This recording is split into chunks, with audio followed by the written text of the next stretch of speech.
पूरे देश में एक बेचैनी सी छा गई है। सायरन बज रहे हैं, सुबह के शांत माहौल को चीरते हुए। लोगों को कहा जा रहा है कि वो सुरक्षित जगहों पर चले जाएं, इमरजेंसी प्रोसीजर्स फॉलो करें। हमें बताया जा रहा है कि ये मॉक ड्रिल्स हैं, लेकिन क्या ये सिर्फ ड्रिल्स हैं या कुछ और भयानक होने वाला है? बड़े बड़े शहरों से लेकर छोटे छोटे गांवों तक ऐसे एक्सरसाइजेस की एक लहर पूरे भारत में फैल गई है। सरकार हमें विश्वास दिलाती है कि घबराने की कोई बात नहीं है। उनका कहना है कि ये रूटीन प्रिपेयर्डनेस मेजर्स है, लेकिन इन ड्रिल्स का स्केल और इंटेंसिटी कुछ और ही कहानी बताते हैं। इनका टाइमिंग खास तौर से चिंताजनक है। पड़ोसी देशों के साथ टेंशन अपने चरम पर है। हाल ही के टेरर अटैक्स हमारे दिमाग में है। क्या भारत युद्ध के कगार पर है? क्या हमें किसी ऐसे खतरे का सामना करना पड़ रहा है जिसके बारे में हमें नहीं बताया जा रहा है? लोगों को जवाब चाहिए। हमें ट्रांसपेरेंसी चाहिए। इन मॉक ड्रिल्स के पीछे असली वजह क्या है? एक मॉक ड्रिल असल में एक रिहर्सल होता है।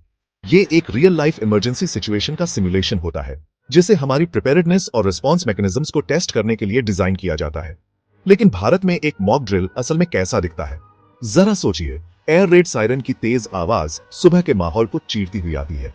स्कूल, ऑफिस और घर लॉकडाउन मोड में चले जाते हैं। बच्चे अपने डेस्क्स के नीचे छुप जाते हैं, जबकि एडल्ट्स डेजिग्नेटेड सेफ जोन्स में कवर ढूंढते हैं। फर्स्ट रिस्पॉन्डर्स प्रोटेक्टिव गियर पहने हुए सिमुलेटेड डिजास्टर वाली जगह पर पहुंचते हैं। कोस्टल रीजन्स में मछेरों को समुद्र से वापस बुला लिया जाता है। शिप्स किनारे पर ही रहते हैं, उनकी मूवमेंट रिस्ट्रिक्टेड होती है। इंडियन कोस्ट गार्ड एक्सरसाइजेस करती है, मैरिटाइम थ्रेट्स के रिस्पॉन्सेस का सिमुलेशन करती है। फाइटर जेट्स के ऊपर से गुजरने से हवा में टेंशन छा जाती है। ये ड्रिल्स सिर्फ अर्बन सेंटर्स तक ही सीमित नहीं है।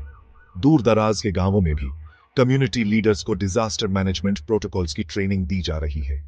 मैसेज साफ है। भारत नेचुरल कैलामिटीज से लेकर मैन मेड डिजास्टर्स तक कई तरह के थ्रेट्स के लिए तैयार हो रहा है। सरकार का कहना है कि ये ड्रिल्स रूटीन है। हमें बताया जाता है कि ये नेशनल प्रिपेयर्डनेस की लॉन्ग स्टैंडिंग पॉलिसी का हिस्सा है। भारत अपनी डाइवर्स जियोग्राफी और वॉलेटाइल जियोपॉलिटिकल लैंडस्केप के साथ डिजास्टर से अनजान नहीं है। सरकार का तर्क है कि ये एक्सरसाइजेस किसी भी इवेंचुअलिटी का सामना करने के लिए हमारी रेडीनेस इंश्योर करने के लिए जरूरी है। एक गवर्नमेंट स्पोक्सपर्सन ने देश को विश्वास दिलाया कि घबराने की कोई जरूरत नहीं है। ये रूटीन ड्रिल्स हैं जो समय समय पर हमारी प्रिपेयर्डनेस लेवल्स को असेस करने के लिए किए जाते हैं। ये किसी स्पेसिफिक थ्रेट के संकेत नहीं है। हालांकि इन ड्रिल्स के टाइमिंग ने लोगों को सोचने पर मजबूर कर दिया है। ये ऐसे समय पर हो रहे हैं जब बॉर्डर स्कर्मिशेस और टेरर अटैक्स के बाद पाकिस्तान के साथ टेंशन बहुत ज्यादा है। इन ड्रिल्स के रूटीन नेचर पर सरकार का जोर बहुतों को खोखला लगता है। क्या सरकार सिचुएशन की सेवेरिटी को कम करके दिखा रही है? क्या वो पैनिक क्रिएट करने से बचना चाहती है, या कुछ और है जो वो हमें नहीं बता रही है? लोगों को जानने का ही कू है। सेक्शन 4, युद्ध की फुसफुसाहट, ड्रिल्स के समय को समझना। इन नेशन वाइड ड्रिल्स का टाइमिंग बिल्कुल संदिग्ध है। ये पाकिस्तान के साथ बढ़े हुए टेंशन के समय के साथ मेल खाते हैं।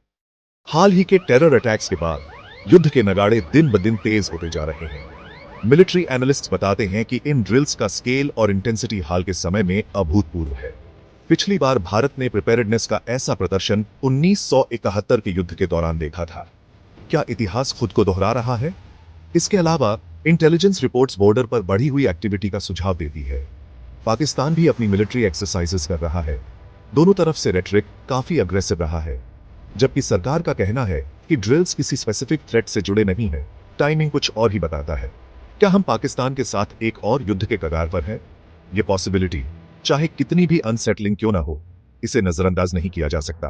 रेजोल्यूशन के लिए हमारे प्राइमरी टूल्स होने चाहिए। सेक्शन 6, तूफान से पहले तैयारी, नागरिकों के लिए प्रिपेयर्डनेस की गाइड। हम बेस्ट की उम्मीद करते हैं, लेकिन हमें वर्स्ट के लिए तैयार रहना चाहिए। जिम्मेदार नागरिकों के रूप में हमारा कर्तव्य है कि हम किसी भी इवेंचुअलिटी के लिए तैयार रहें। अपनी सेफ्टी और वेलबींग इंश्योर करने के लिए हम कुछ स्टेप्स ले सकते हैं। सबसे पहले, इन्फॉर्म्ड रहें। ऑफिशियल न्यूज सोर्सेज और गवर्नमेंट एडवाइजरीज पर ध्यान दें। अफवाहों या अनवेरिफाइड इंफॉर्मेशन पर भरोसा न करें। दूसरा, एक इमरजेंसी किट तैयार करें। इसमें जरूरी सप्लाईज जैसे फूड, वाटर, फर्स्ट एड, एक फ्लैशलाइट और एक बैटरी ऑपरेटेड रेडियो शामिल होना चाहिए। तीसरा, अपने सराउंडिंग्स को जानें।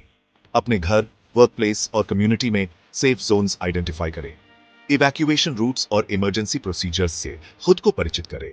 अंत में शांत रहें और घबराएं नहीं। क्राइसिस के समय में लेवल हेडेड रहना और अथॉरिटीज के इंस्ट्रक्शंस फॉलो करना जरूरी है। याद रखें, पैनिक एक्चुअल थ्रेट से ज्यादा खतरनाक हो सकता है। इन सिंपल स्टेप्स को लेकर हम अपनी सेफ्टी और अपने लव्ड वंस की वेल बीइंग इंश्योर कर सकते हैं। आइए फ्यूचर का सामना करें, चाहे कुछ भी हो, करेज और प्रिपेयर्डनेस के साथ।